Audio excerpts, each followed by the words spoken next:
Buenas tardes, doctora Saretsi.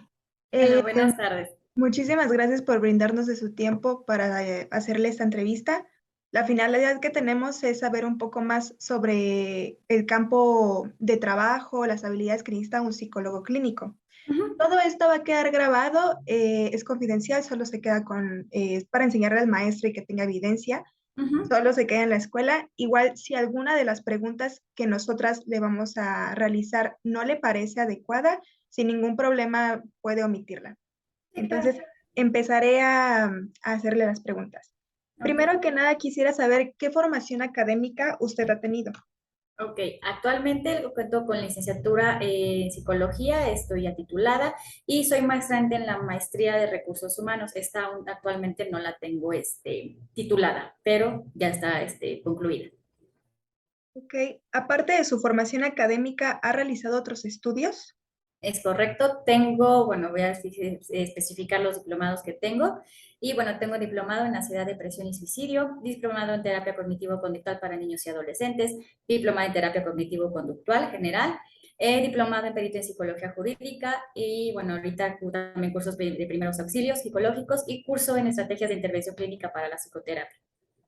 Ok.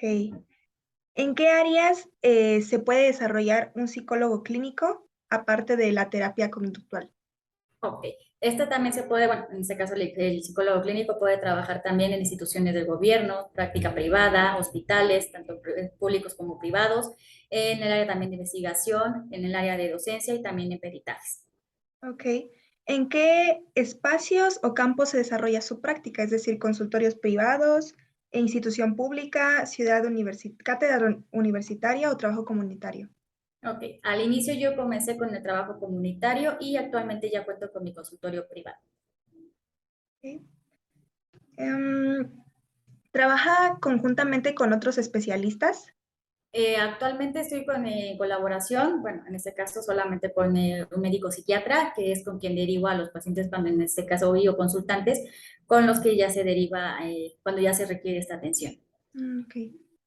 ¿Usted está satisfecha con su desarrollo profesional y académico? Sí, estoy muy satisfecha. Y actualmente usted está tomando un doctorado o especialidad, ¿verdad? ¿Nos podría explicar un poco sobre cada uno de ellos?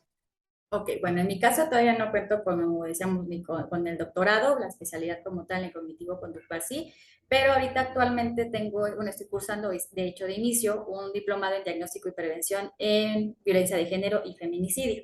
Esto es para como trabajar desde el área clínica, abordando problemas, en este caso, como mencionamos, en violencia de género y en algún punto también hacer los dictámenes pertinentes para cuando llegan mujeres en este tipo de situación. Ujú. ¿Cuál es el procedimiento cuando un paciente acude a un psicólogo clínico? Primeramente, cuando llega, desde la primera búsqueda, así sea por una agenda electrónica, así sea por ¿cómo se le llama?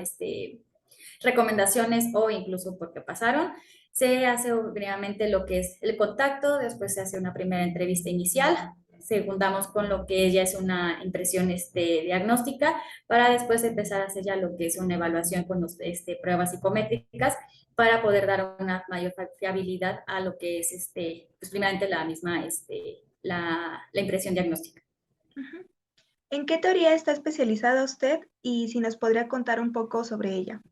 Ok, yo me especializo, como mencionaba, mi enfoque de trabajo es la terapia cognitivo-conductual y bueno, pues esta prácticamente estamos abordando desde lo que es la conducta, lo que es el comportamiento del ser humano, contemplando nuestros pensamientos, nuestras emociones, para poderles dar como un enfoque principalmente y una coherencia entre ambas, evidentemente para que tanto con el consultante sea funcional para sí mismo como incluso también para una sociedad. Ujú. ¿Qué habilidades usted considera que son necesarias que debe tener un psicólogo clínico? Ok.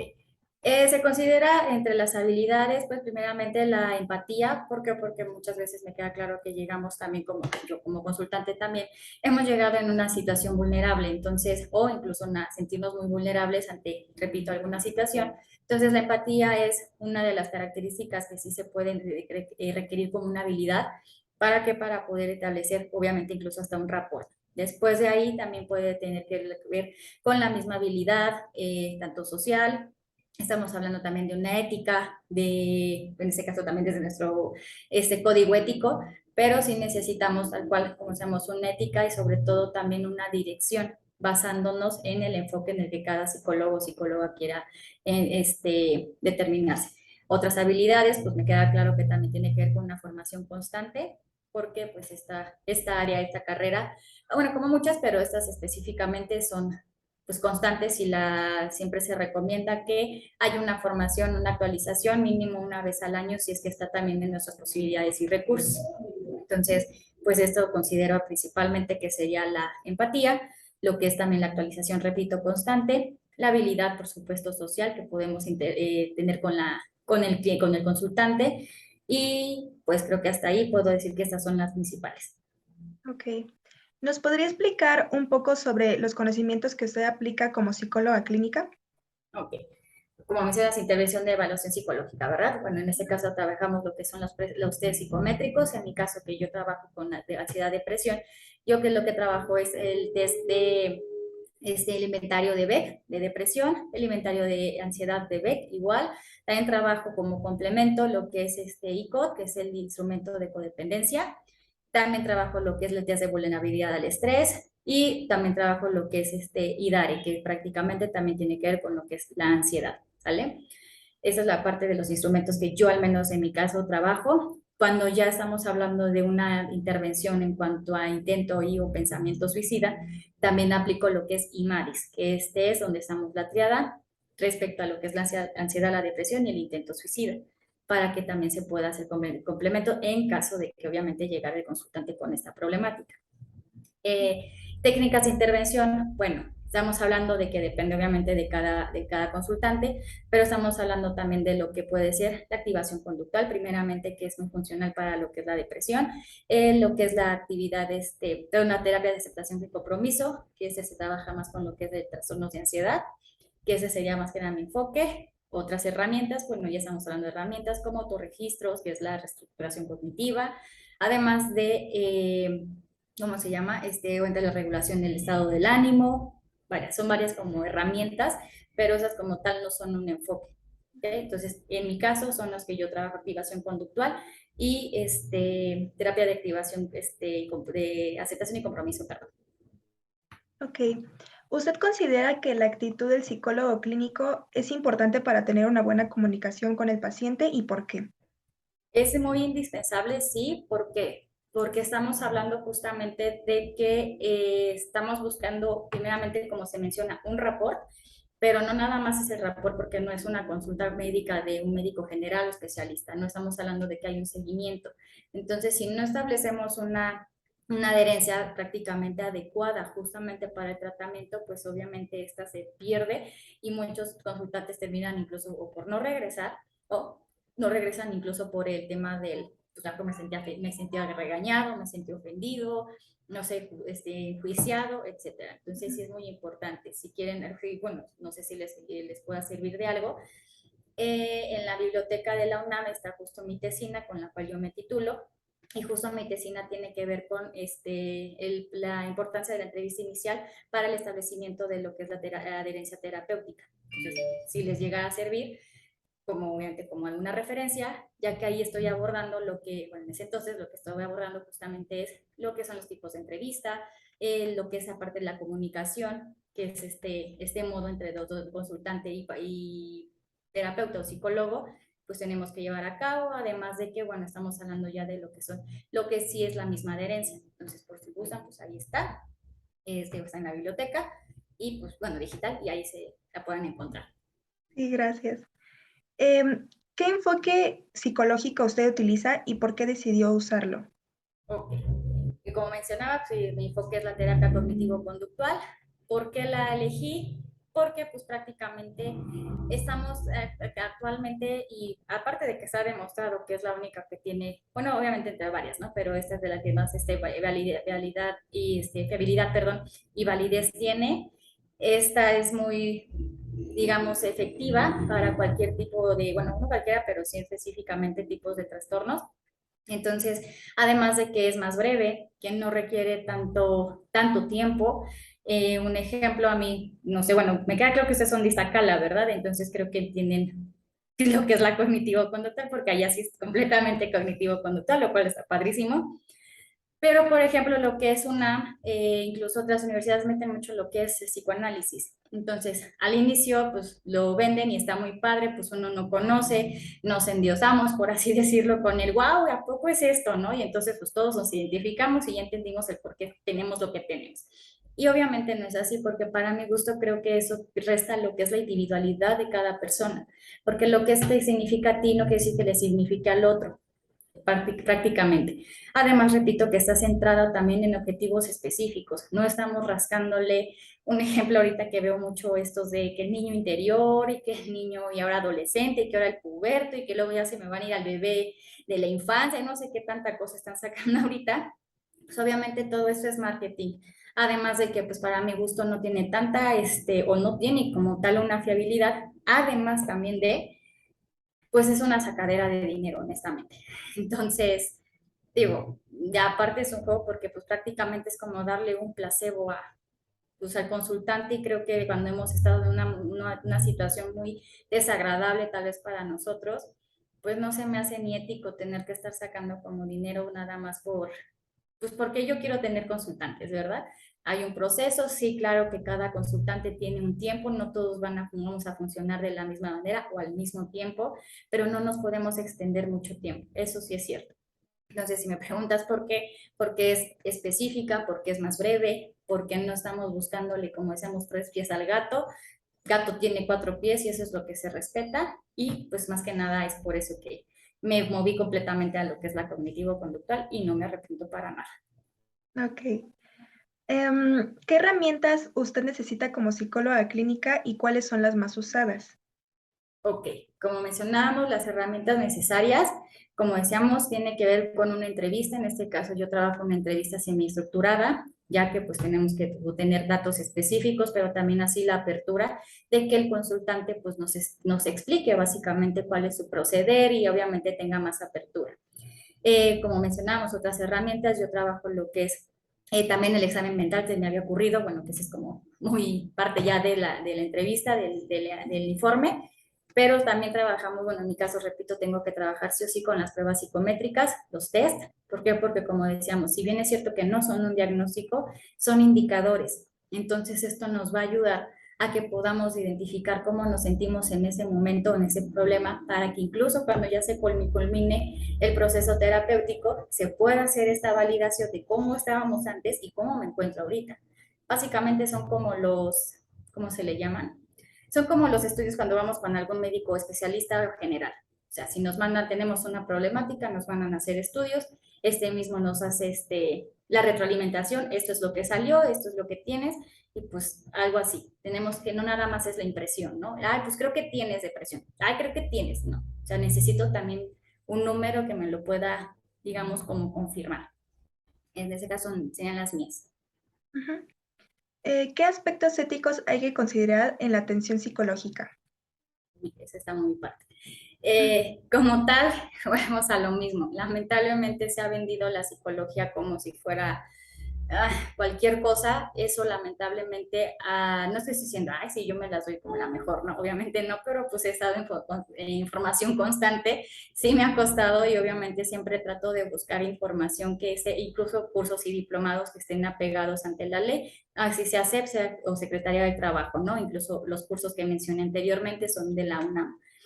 ¿Por qué? Porque volvemos a lo mismo. Nos encontramos con mucha gente que encuentra un libro, un tema, lo desarrolla y vende eso como cursos.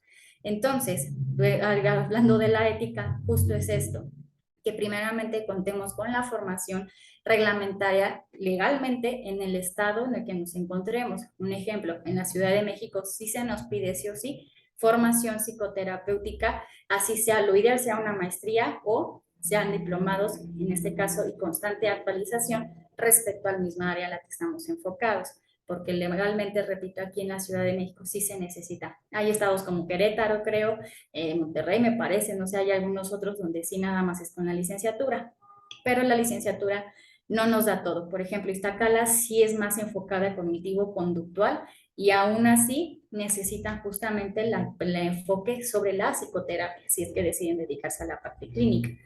Pero aquí como tal, no. Entonces es ajustarnos legalmente ante lo que se nos está pidiendo. Otra cuestión en cuanto a la ética, volvemos a lo mismo, también es la cuestión, perdón, de hacer una tabulación de lo que son el costo de nuestros honorarios. ¿Por qué? Porque volvemos también a esta parte en donde te encuentras psicólogos que están cobrando hasta 1,000 pesos con solo tener una licenciatura. Y es muy delicado porque repito, no siempre se tiene dinero. Dos, porque termina siendo una tiradera de dinero. Y tres, porque solamente está pensando hacia su persona y no está viendo el impacto social, económico y anímico de la misma persona que está consultando. Entonces, desde ese sentido, pues uno de los aspectos, al menos de mi persona, sí tiene que ver con este marco legal. Ok. ¿Cómo usted maneja la confidencialidad con los pacientes y su ética profesional? Ok. Bueno, yo que obviamente primero se hace cuando, dependiendo del caso, entregamos un contrato terapéutico en donde se establecen los lineamientos de la terapia, honorarios, horarios, cómo se manejarán los pagos, reglamentos incluso con los horarios, tiempo de tolerancia, etcétera. Y dos, cuando son menores de edad, también se trabaja lo que es un consentimiento informado.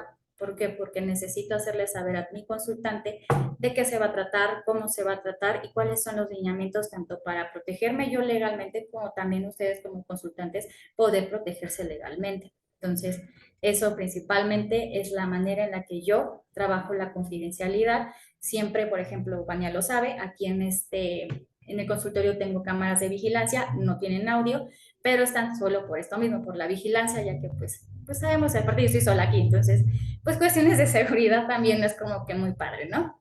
Nada más es por eso, pero evidentemente nunca se van a ventilar a menos que haya una orden judicial en ese sentido, sí, y siempre se informa al consultante desde la primera entrevista, hay cámaras de seguridad y eso es lo que puede proceder. En caso de que no, el video prácticamente se anula. Entonces, desde mi lado, la confidencialidad siempre está respetable. Yo nunca voy a hablar de un caso, así sea, trabaja a la par con padres e hijos, nunca va a haber pues sí, esta devolución de información hacia el padre, a menos que, como en el código ético nos lo dicen, solo si está en caso de riesgo quien consulta o alguien externo, entonces sí se tiene que hacer ¿cómo se llama? Pues esta devolución, más que nada, pues esta información hacia el tutor o el padre, solo en este caso, si no, no hay manera de que se pueda romper esta confidencialidad. Ok. ¿Qué métodos podemos encontrar en la psicología clínica?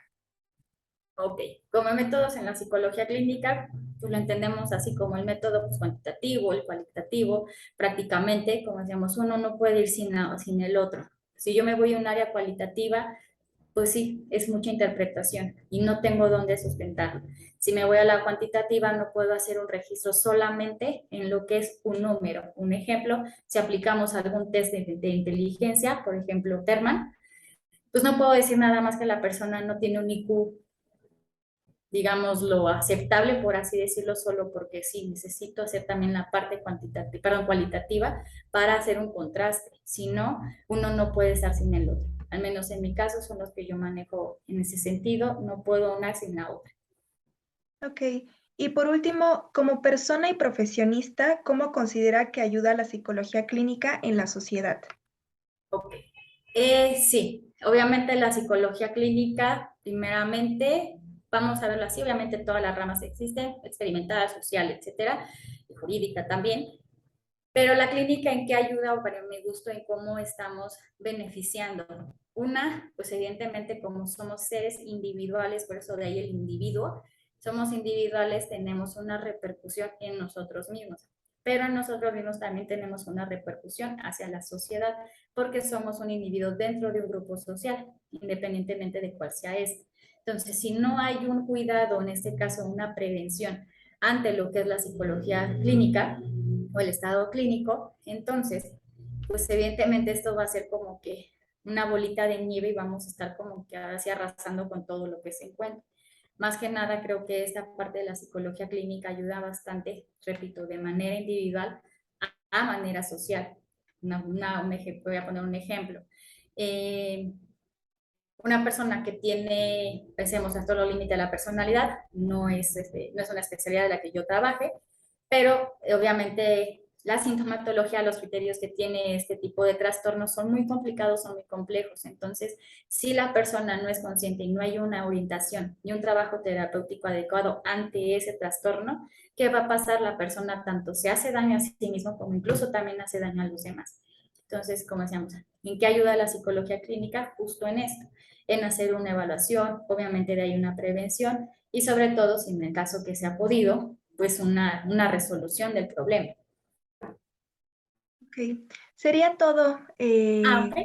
Sí, serían todas las preguntas, doctora. Muchísimas gracias por su tiempo. Igual, si usted quiere ver nuestro trabajo sin ningún problema, se lo mandamos. Y muchas Sí. gracias, de verdad. No, al contrario, sí, sí,